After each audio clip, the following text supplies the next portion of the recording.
Alam mo ba, hindi lang sa pagiging modern-day heroes kinikilala ang mga OFWs, kundi sa bilyon-bilyong pera na naipapadala nila pabalik sa ating bansang Pilipinas taon-taon.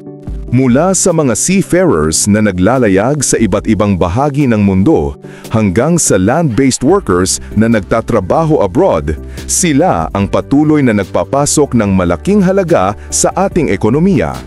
Ayon sa Bangko Sentral ng Pilipinas o BSP, umaabot ng 2 hanggang 3 billion dollars kada buwan ang pumapasok na remittances mula sa ating mga OFW. Ang bawat perang ipinapadala nila ay hindi lang napupunta sa pang-araw-araw na gastusin ng kanilang pamilya, kundi nagiging malaking bahagi rin sa cash flow at economic stability ng Pilipinas. Sa video na ito, malalaman natin kung gaano kalaki ang kontribusyon ng OFW remittances sa Pilipinas.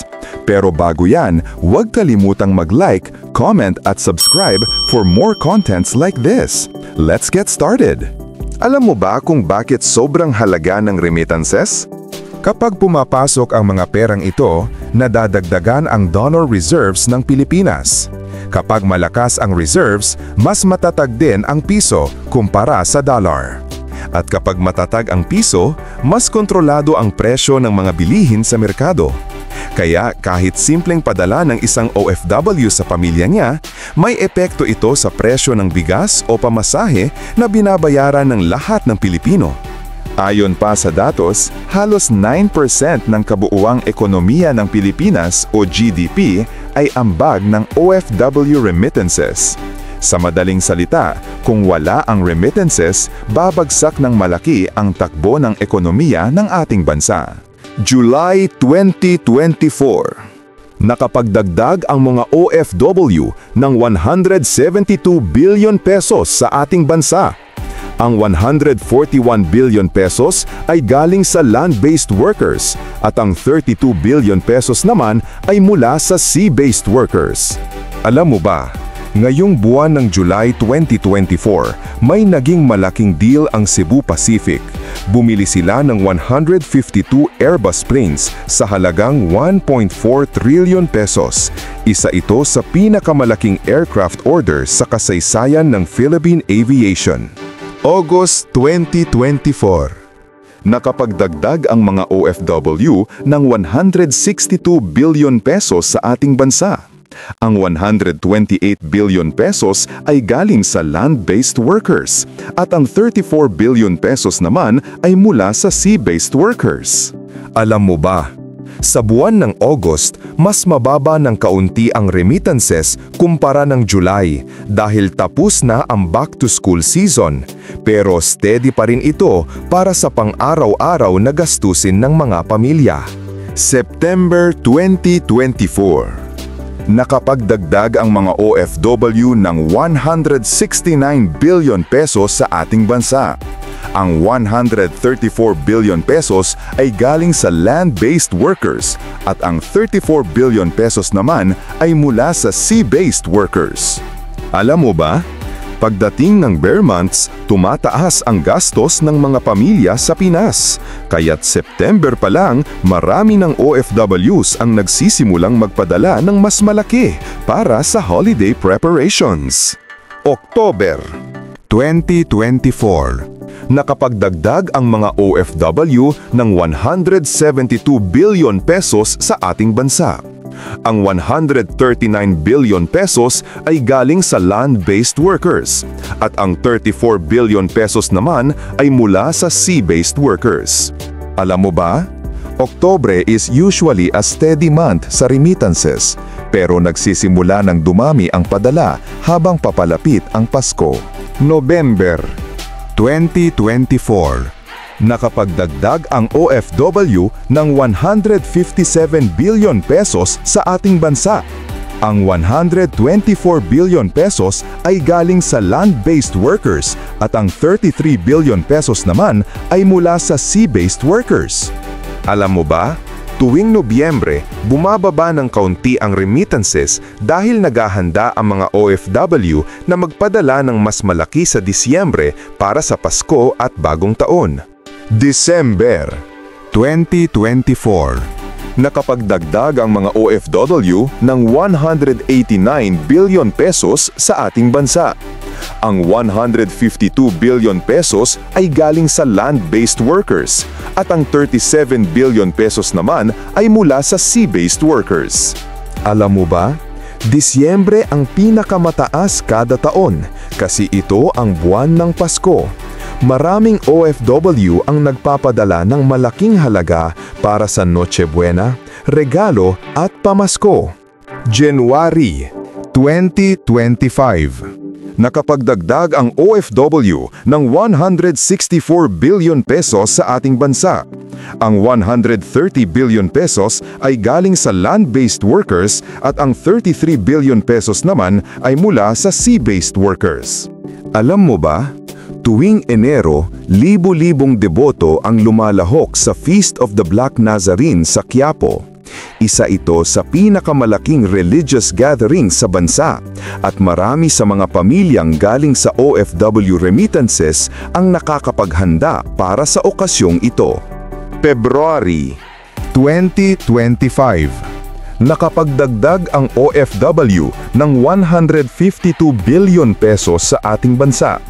Ang 123 billion pesos ay galing sa land-based workers at ang 29 billion pesos naman ay mula sa sea-based workers. Alam mo ba? Tuwing Pebrero, ipinagdiriwang ang People Power Anniversary sa ika-25th. Isang mahalagang paalala ng pagkakaisa ng mga Pilipino na ngayon ay nakikita rin sa sakripisyo ng ating mga OFW na nagsisilbing bayani ng ekonomiya.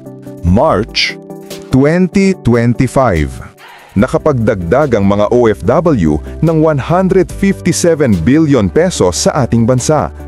Ang 124 billion pesos ay galing sa land-based workers at ang 33 billion pesos naman ay mula sa sea-based workers. Alam mo ba? Sa buwan ng Marso, nagsisimula ang Ramadan para sa ating mga kapatid na Muslim. Maraming pamilyang Pilipino, lalo na sa Mindanao, ang natutulungan ng OFW remittances para makapaghanda sa mga tradisyonal na handaan at pagdiriwang. April 2025. Nakapagdagdag ang OFW ng 149 billion pesos sa ating bansa. Ang 117 billion pesos ay galing sa land-based workers at ang 32 billion pesos naman ay mula sa sea-based workers. Alam mo ba? Noong April 2025, naglabas din ng balita ang gobyerno na nag-slow down ang inflation sa 1.4%, pinakamababa sa loob ng 5 taon, na malaking ginhawa para sa mga pamilyang umaasa sa remittances. May 2025. Nakapagdagdag ang mga OFW ng 149 billion pesos sa ating bansa.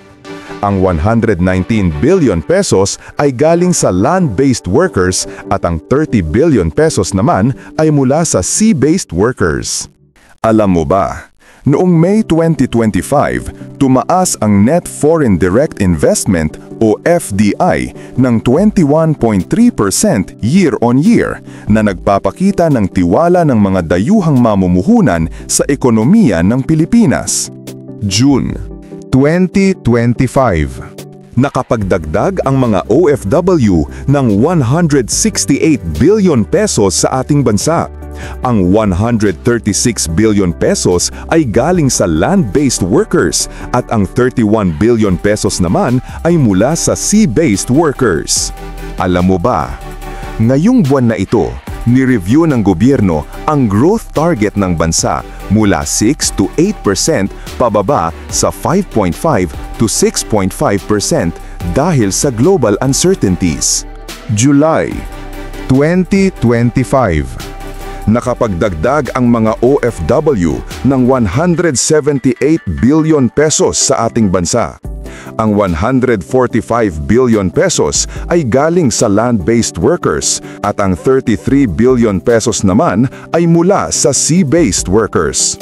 Alam mo ba, mas mataas ang July 2025 kumpara sa July 2024. May dagdag na halos $100 million. Ibig sabihin, mas lumakas pa ang suporta ng ating mga OFW ngayong taon para sa kanilang pamilya at sa ekonomiya ng bansa. Mula January hanggang July 2024, 1.08 trillion pesos ang naipasok na remittances ng ating mga kababayan abroad. Pagdating ng parehong period ngayong 2025, mas tumaas pa ito sa 1.12 trillion pesos. Ibig sabihin, tumaas ng 3.1% ang remittances kumpara ng nakaraang taon. Patunay na patuloy na lumalakas ang ambag ng ating mga overseas Filipinos sa ekonomiya ng bansa.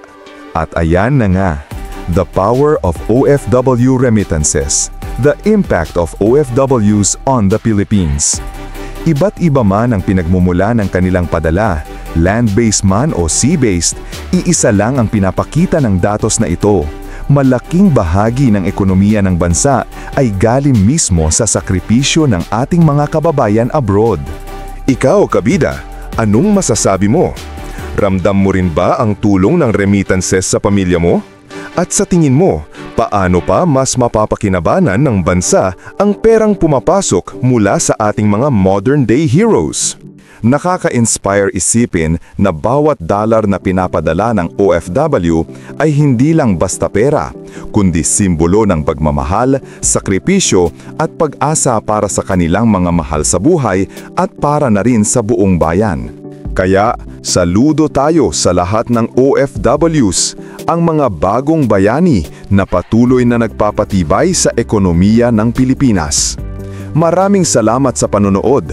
Hanggang sa muli, kabida!